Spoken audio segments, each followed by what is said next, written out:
Notícias, manchetes, comentários, opiniões. O direito de distribuição de bilhões em aposentadorias do INSS foi repassado para bancos privados no primeiro governo Lula.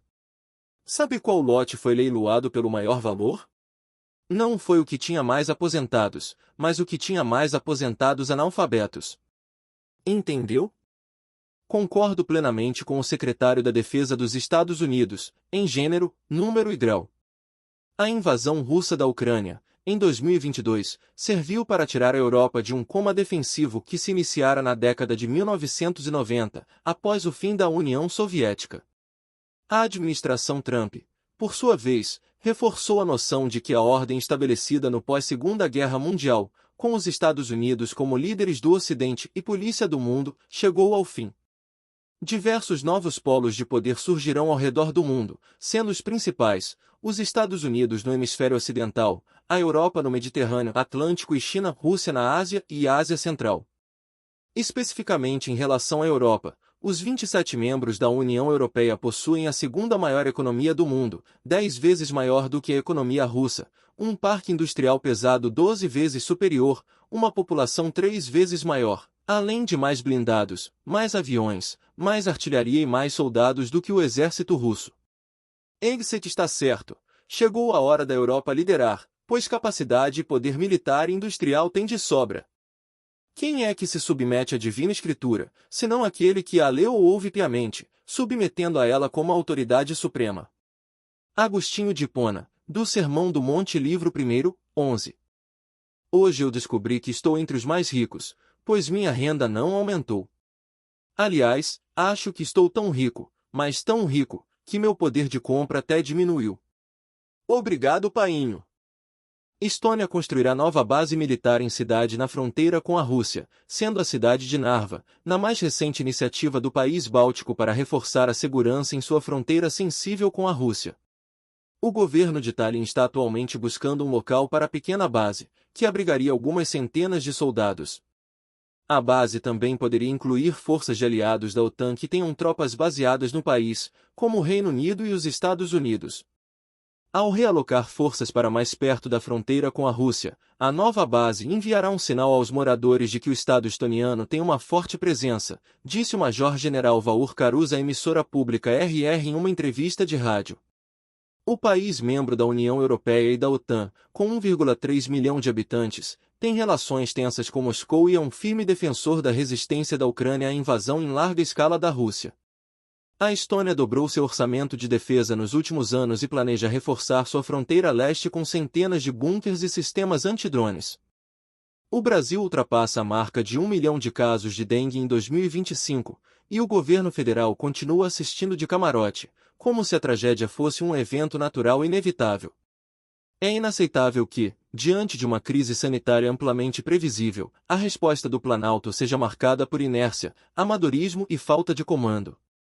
A dengue não é uma surpresa. Todo verão é a mesma história: aumento de casos, hospitais lotados, campanhas de última hora e desculpas esfarrapadas. A diferença é que agora a incompetência chegou ao ponto da barbárie. Enquanto brasileiros morrem, o governo parece mais preocupado em administrar narrativas do que em combater mosquitos. Cadê o Plano Nacional de Ação?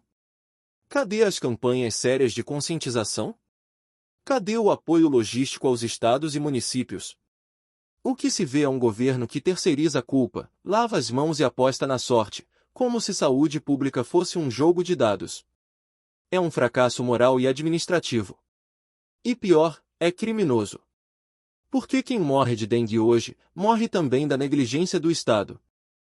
Enquanto o governo enxuga benefícios para idosos no ajuste fiscal, a corrupção drenava bilhões de aposentados do INSS. Trabalho coordenado importante da @CGOnline e da Polícia Federal. Além do jornalismo investigativo de @Luiz_Vassalo. Cereri completa 4 meses em prisão preventiva. O dissimulado paladino da justiça novamente está agindo como nos tempos da Lava Jato, operação que parecia mirar apenas no PT, enquanto protegia os oligarcas políticos e mafiosos do Centrão. São seres que fomentam o ódio desejando escravidão. jamais desejaram libertação. Não é a OAB que alega, é a Constituição. Celular é ferramenta de trabalho do advogado e do jornalista, impedir seu uso restringe indevidamente o exercício da liberdade profissional. A medida é abusiva e inconstitucional. Todos do Núcleo 2 se tornaram réus. Nenhuma novidade. Como o Núcleo 1 foi acusado de comandar golpe por ter feito reuniões, lives e postagens, a acusação de que o Núcleo 2 gerenciou o golpe é igualmente frágil. Na prática, quem pertence ao entorno de Bolsonaro acabará réu. Uma geração extraordinária de cineastas reunidos na festa de 50 anos de George Lucas em 1994. Martin Scorsese, Francis Ford Coppola, Steven Spielberg, Brian De Palma, Ron Howard e Robert Zemeckis. Após a morte do Papa Francisco, o mundo volta seus olhos para o Vaticano, onde os cardeais se reunirão em breve para eleger seu sucessor. Eles escolherão um papa para continuar seu legado progressista ou optarão por um líder mais conservador? Estados Unidos. Governo Trump barra proposta pró-aborto da ONU. O ministro Moraes disse que investigado não escolhe o juiz. Mas, a premissa, no Estado democrático de direito, é a contrária, o juiz é que não escolhe o investigado. Os 6 denunciados que se tornaram réus deveriam ser processados na primeira instância e não no STF. Foi o STF quem os escolheu de modo inconstitucional porque eles não têm foro privilegiado. Resumindo, Sebastião Coelho perguntou onde estava a minuta atribuída a Felipe Martins. A resposta dada por Xandão foi que ela não está nos autos, mas foi citada por Cid, segundo ele, em outros depoimentos.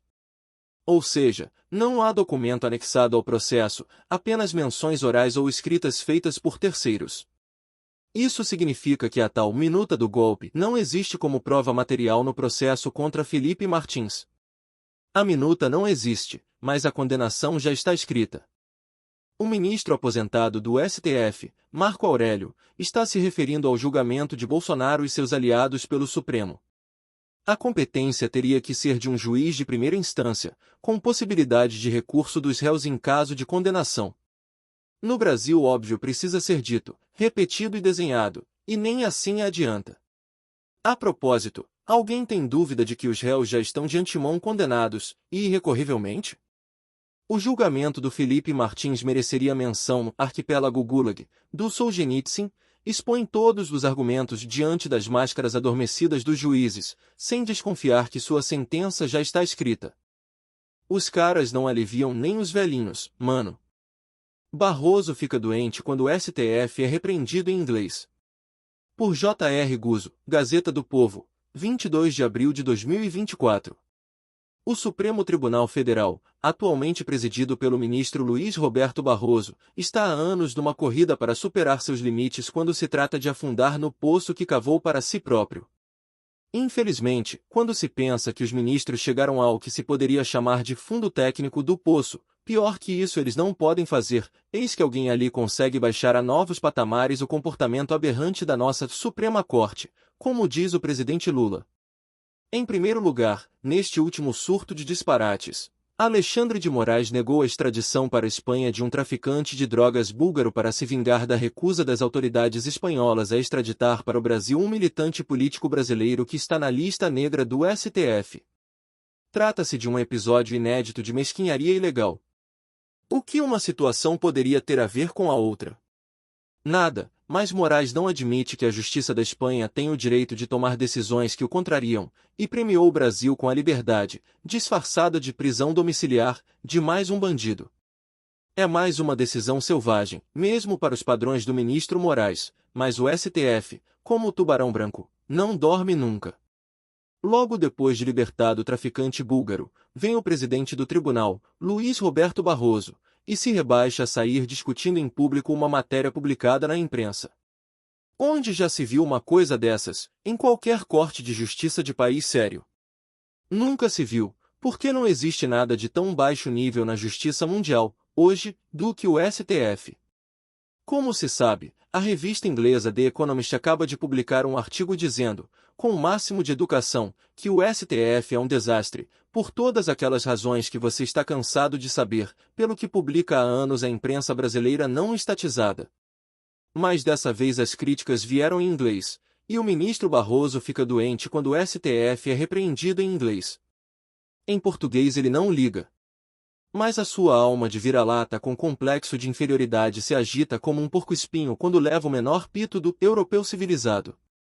Por uma questão mínima de autorrespeito, o presidente do STF, ou qualquer dos seus ministros, não pode, simplesmente não pode, sair por aí batendo boca com jornalistas. É amador. É humilhante. É um insulto à dignidade que o tribunal mais elevado da justiça brasileira deveria ter. Ao mesmo tempo, é um retrato em alta definição da miséria que o STF foi reduzido por seus atuais integrantes. Querem parecer lordes do Império Britânico. A briguinha suburbana de Barroso prova mais uma vez que são apenas subdesenvolvidos. Por uma determinante genética das decisões estúpidas, um erro nunca vem sozinho.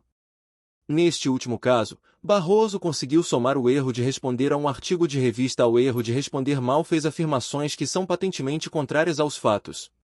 Negou realidades que não podem ser negadas. O raciocínio, do começo ao fim de sua resposta, tem um nível de curso primário. É duro. Quando não é Moraes é Barroso. Quando não é Gilmar é Toffoli. Quando não é nenhum deles é Flávio Dino. Que fase!